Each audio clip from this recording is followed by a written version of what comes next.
Bonjour tout le monde, bienvenue dans cette vidéo sur le cours d'électronique numérique. Aujourd'hui, on va entamer la partie 2, le deuxième exercice de l'examen 1, dont on avait traité déjà l'exercice 1. Alors, l'exercice consiste en la détection de niveaux de réservoir, soit deux réservoirs R1 et R2, dont le niveau pour chacun est contrôlé par un détecteur de niveau ρ. Pour le premier réservoir, la détection du niveau ρ par l'intermédiaire de A, du détecteur A. Pour le deuxième, c'est par l'intermédiaire du détecteur B. Et ensuite, des détecteurs de niveau bas, C pour le premier réservoir et D pour le deuxième réservoir. Alors, on écrira A, B, C, D lorsqu'il y aura du liquide. Et A bar, B bar, C bar, D bar en l'absence du liquide. On dispose de trois voyants, V1, V2, V3, qui fonctionnent dans les conditions suivantes. Alors, si V1 égale à 1, V1 égale 1 est obtenu lorsque les deux réservoirs sont pleins.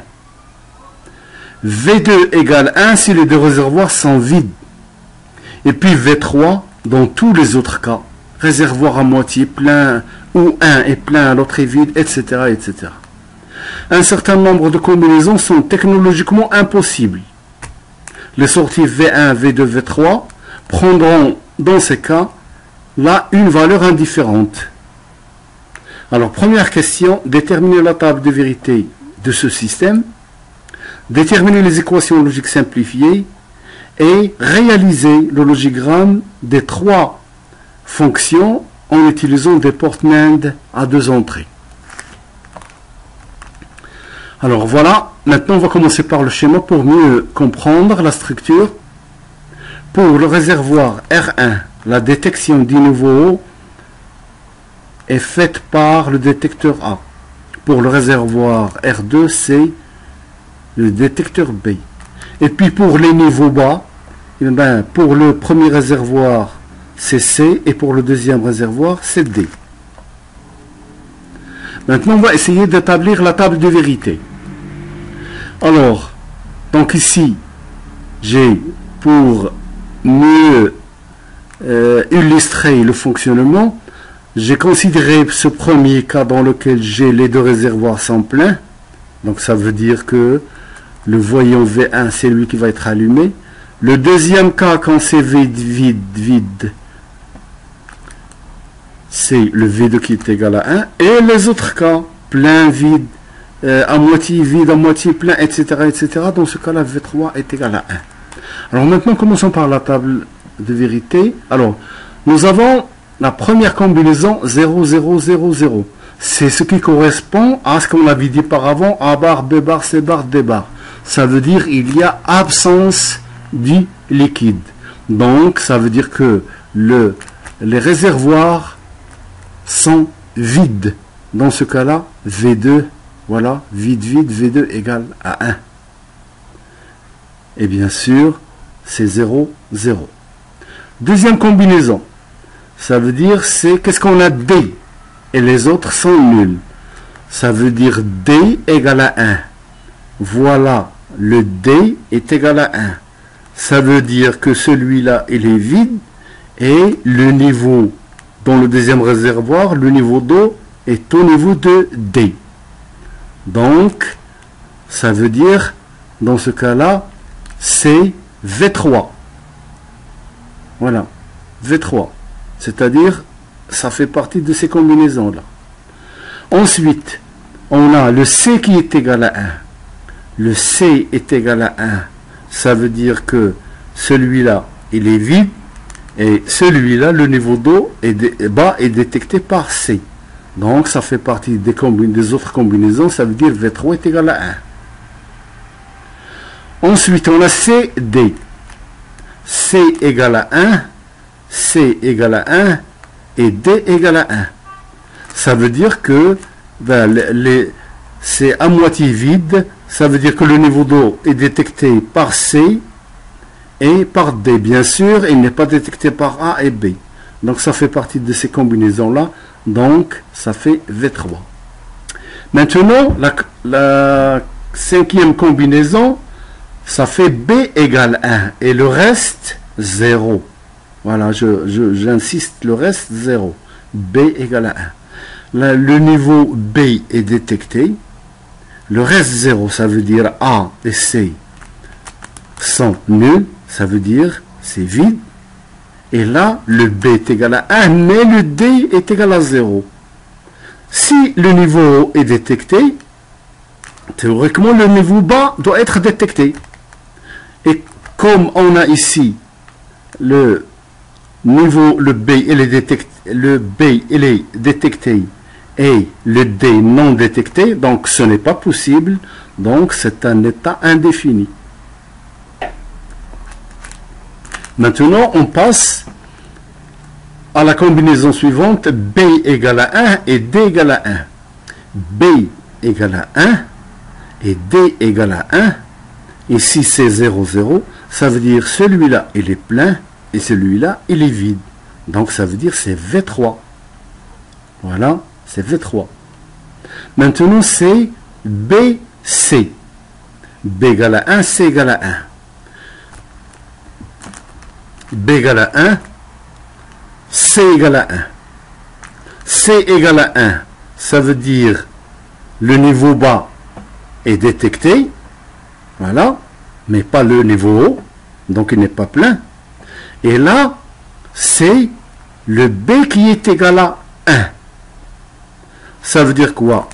Ça veut dire que le niveau haut est détecté, mais le D n'a pas détecté. Donc c'est une anomalie.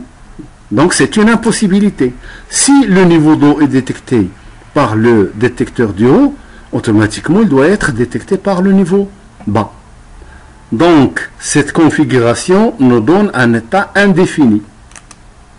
Maintenant, B égale à 1, C égale à 1, D égale à 1. B égale à 1, C égale à 1, D égale à 1. B égale à 1 et D égale à 1. Donc ça veut dire ce réservoir est plein. C égale à 1, ça veut dire le niveau bas est détecté, ça veut dire celui-là il est à moitié, ou bien un peu moins que la moitié.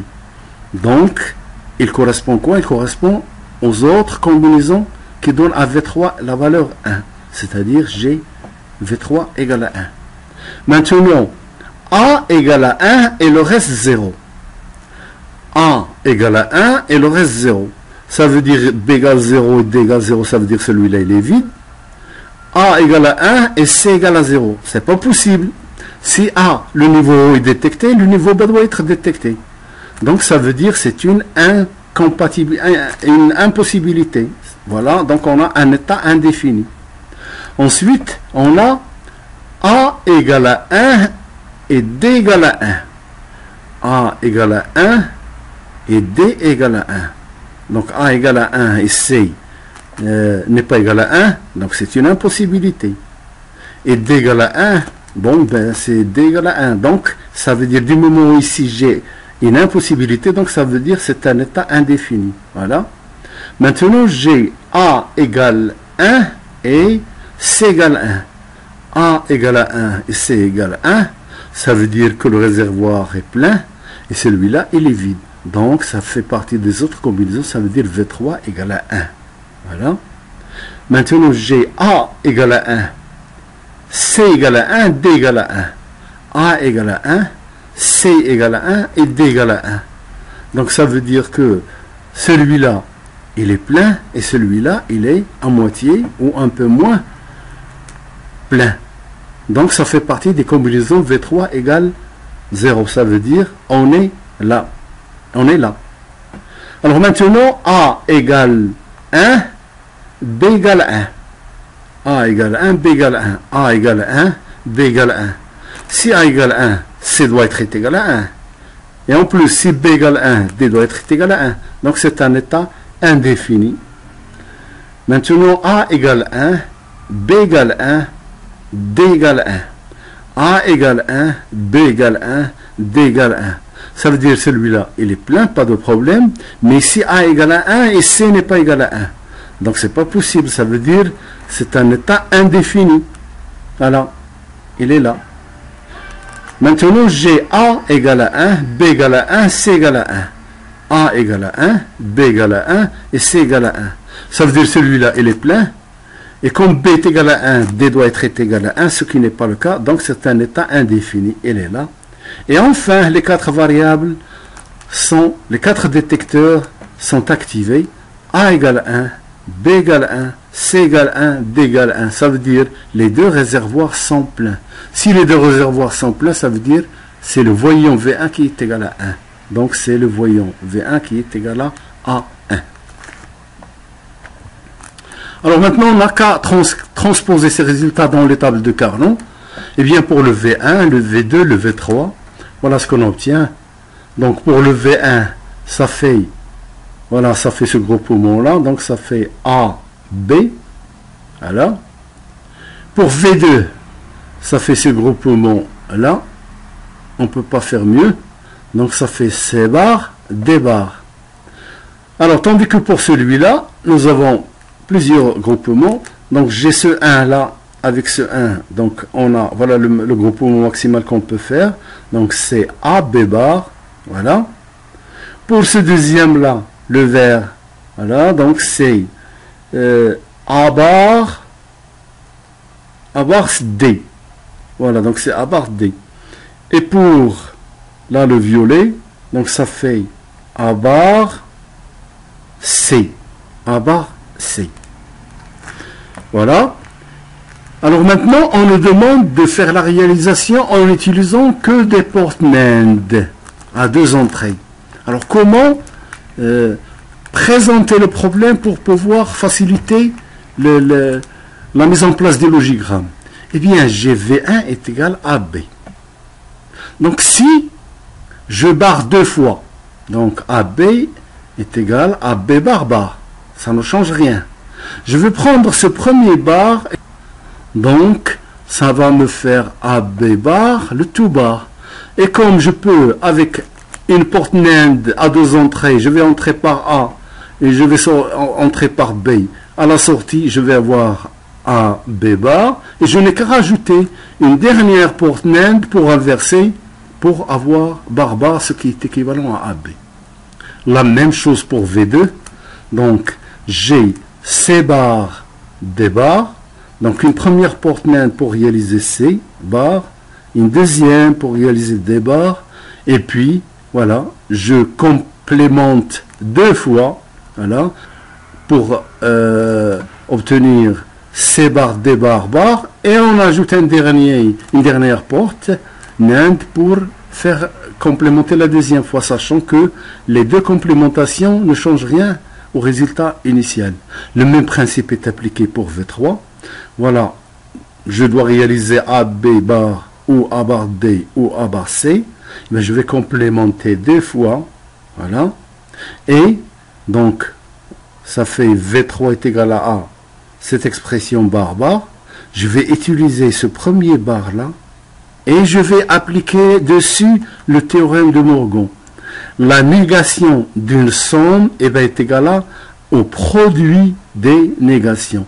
Donc je vais avoir AB bar, bar, A bar, D bar, A bar, C bar, et le tout bar.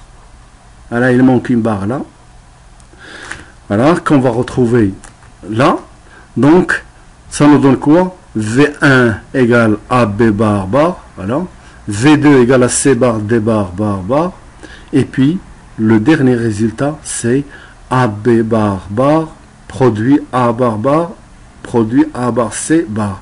Donc, A, B bar, les inversions, je vais utiliser des portes NAND. Les deux entrées sont court-circuitées. Donc, je vais obtenir A. Je recommence par là. Donc, j'ai A, j'ai B. Donc, ça me donne AB bar. Voilà. Et j'inverse une deuxième fois. Donc, ça fait AB bar bar. Donc, ça me donne V1. Maintenant, V2. Il me faut C bar, D bar. Donc, je rentre par C bar. Ensuite, par C, ça me donne C bar. Par D, ça me donne D bar. Donc, si je mets une porte NAND là, il va me faire le produit complémenté. Donc, C bar, D bar, bar. Et comme moi, j'ai besoin que de C bar, point D bar, et bien, je vais inverser une dernière fois pour enlever ce bar là. Donc, ça veut dire, le résultat là, c'est C bar, D bar, bar, bar, qui est égal à C bar, D bar. Pour le dernier V3, eh bien, la même chose. Il me faut réaliser B bar, A bar, A bar. Ensuite, A, point B bar. Donc, j'ai A. B, ça me donne B bar. Et à l'aide d'une première NAND, l'inverseur utilisé en NAND, dans les entrées 5 circuitées. La deuxième porte NAND va me réaliser le produit A, B bar, bar. La même chose pour A bar D. J'ai A. J'ai l'inverseur, ça me donne A bar, D. Donc, ça me fait A bar, D, le tout bar. Et le dernier, j'ai A, ça me donne A bar, C. Et le résultat, ça me fait A bar, C bar. Et une dernière complémentation là, voilà. Donc, qu'est-ce qu'il va me donner? Il va me donner le produit de cette expression, point que multiplier celle-là, point que multiplier celle-là, le tout complémenté. Ça veut dire, eh bien, je vais obtenir, voilà, ce résultat-là. Donc, ce qui représente, en utilisant le théorème de Morgan, dans l'autre sens, eh bien, je vais obtenir V3 est égal à B bar ou A bar D ou A bar C. Voilà. Alors, si vous avez aimé cette vidéo, il serait gentil de votre part d'encourager cette chaîne par un like. Merci pour votre attention et en attendant l'exercice 3 de l'examen 1.